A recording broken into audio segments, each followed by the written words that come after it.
इस कार्यक्रम में अभी अभी जिनने संबोधित किया, धर्मेंद्र जी लोधी हमारे संस्कृति और पर्यटन मंत्री हैं।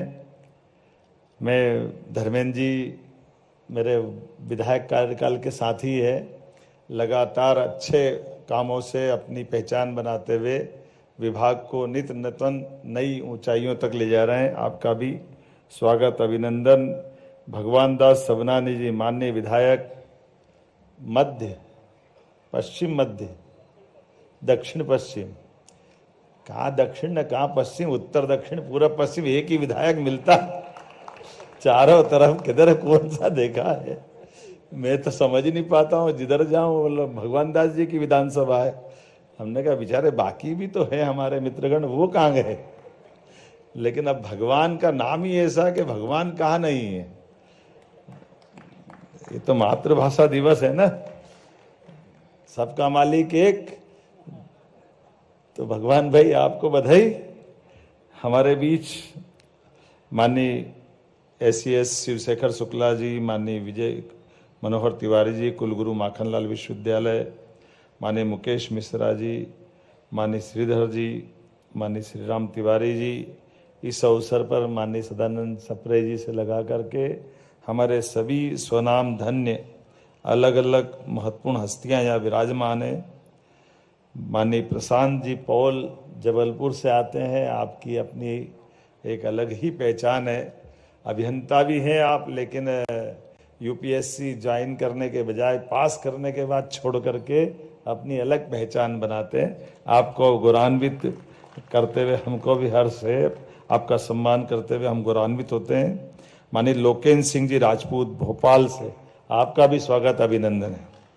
सुश्री रीता कौशल जी ऑस्ट्रेलिया से हमारे बीच पधारे हैं, आपका भी बहन जी अभिनंदन है।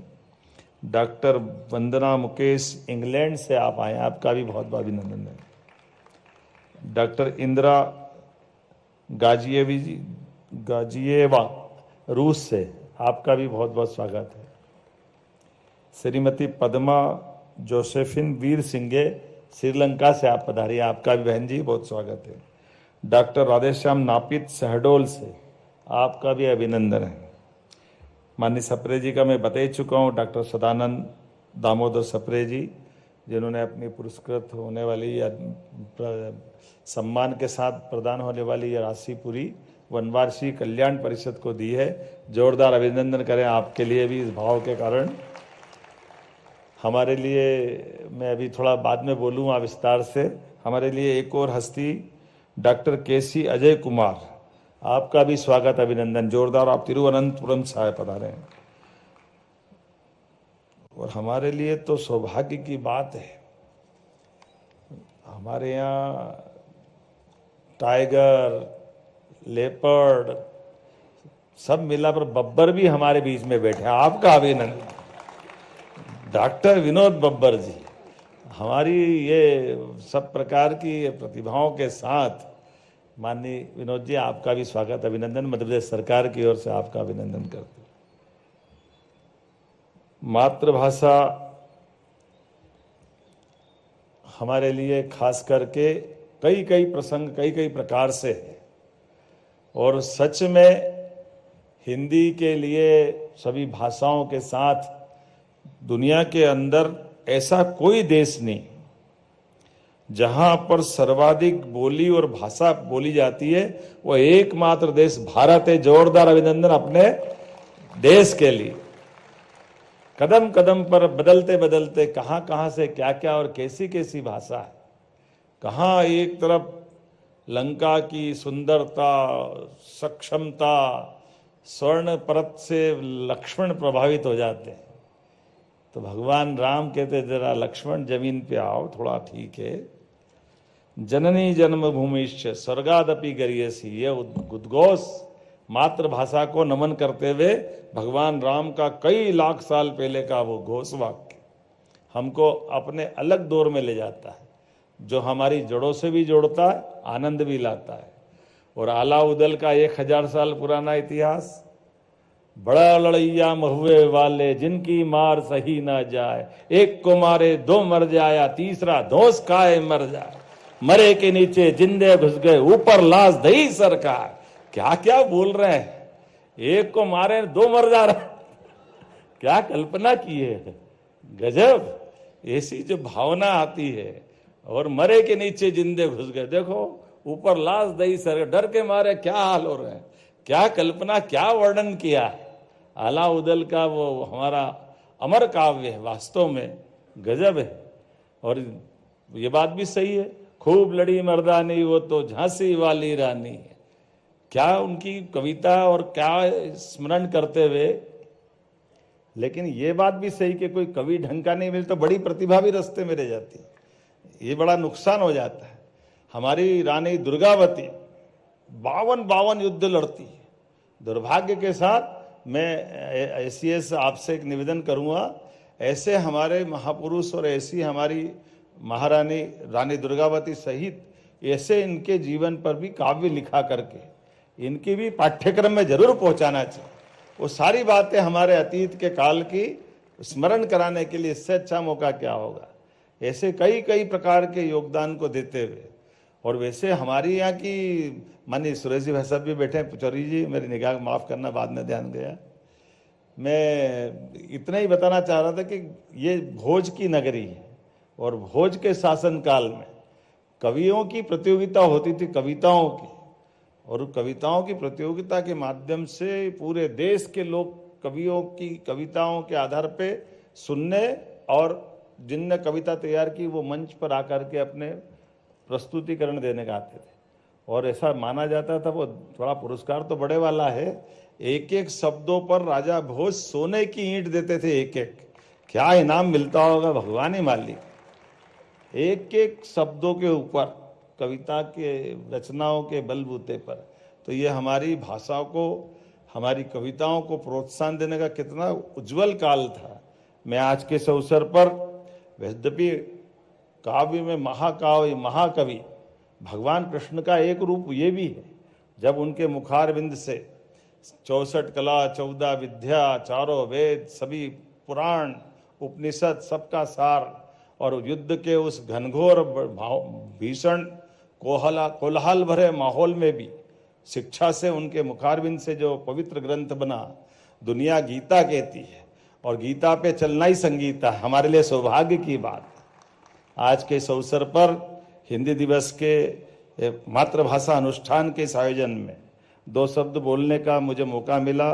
मेरी अपनी ओर से आप सबका वंदन, अभिनंदन, और उम्मीद करेंगे कि हमारे यहाँ पर ये महाकवि कालिदास, जिनकी रचना विक्रमोर्वशीयम, मालविकाग्निम संस्कृत के माध्यम से, लेकिन ये बात भी सही है कि मालवी, भीली, कोरकू, ऐसी कई भाषाएं, बोलियां हमारे यहाँ से निकली है, और जिनके बलबूते पर हमारी ये मध्य प्रदेश की समृद्धि भी एक अलग प्रकार का अवसर लेती है।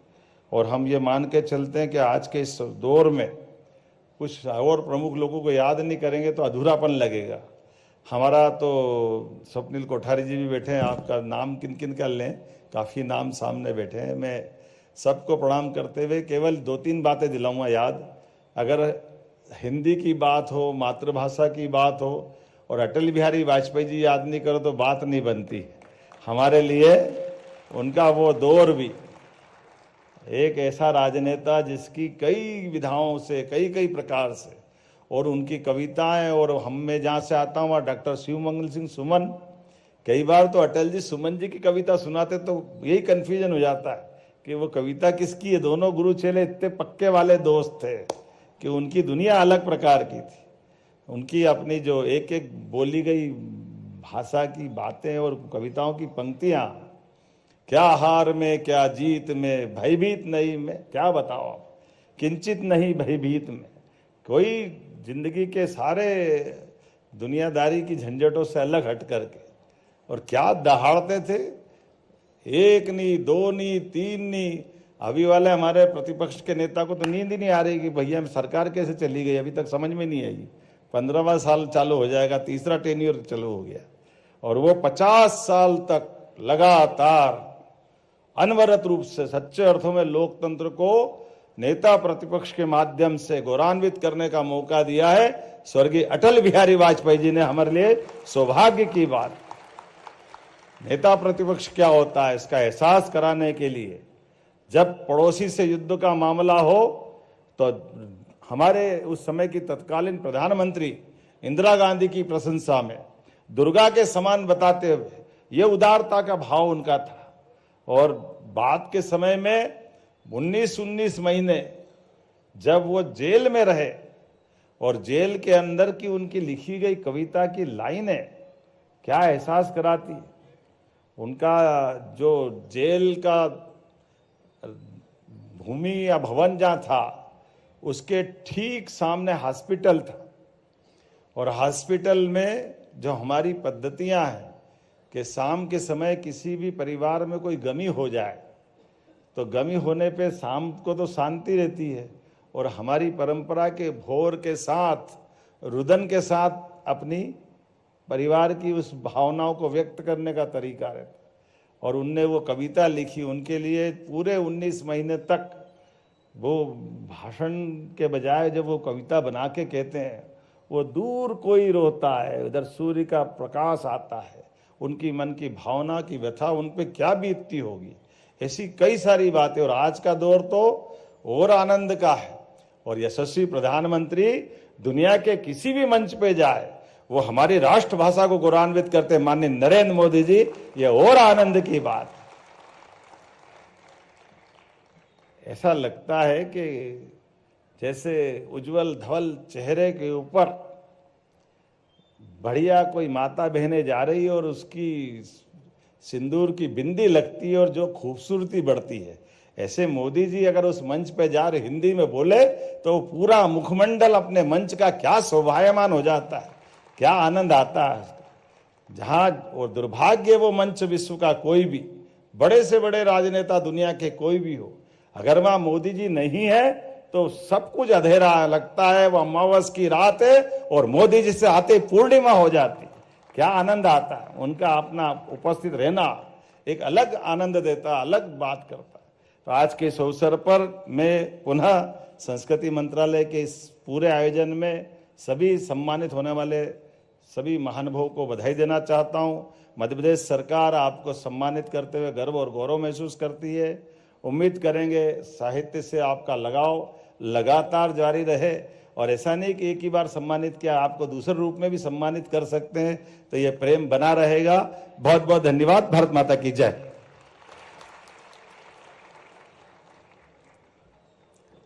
बहुत बहुत धन्यवाद माननीय मुख्यमंत्री जी। इस गरिमामय प्रेरक उद्बोधन के लिए आपका बहुत बहुत आभार। वीर भारत न्यास के न्यासी सचिव आदरणीय श्री राम तिवारी जी अब आप सबका आभार ज्ञापन करेंगे।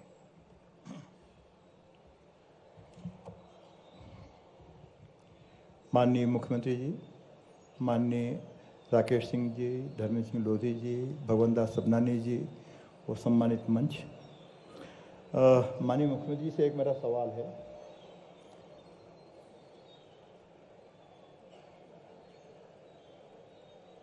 सर, माननीय मुख्यमंत्री से मेरा एक सवाल है। आपने राजा भोजदेव के बारे में जो उल्लेख किया है वो वास्तव में गौरव की बात है कि एक एक शब्द पर वो एक एक सोने की ईंट देते थे।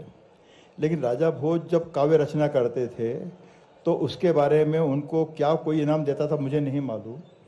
तो अब जैसे माननीय मुख्यमंत्री जी ने अभी बैठे बैठे मंच पर 4 लाइनें जो लिखी हैं वो मैं पढ़ के सुनाना चाहता हूँ।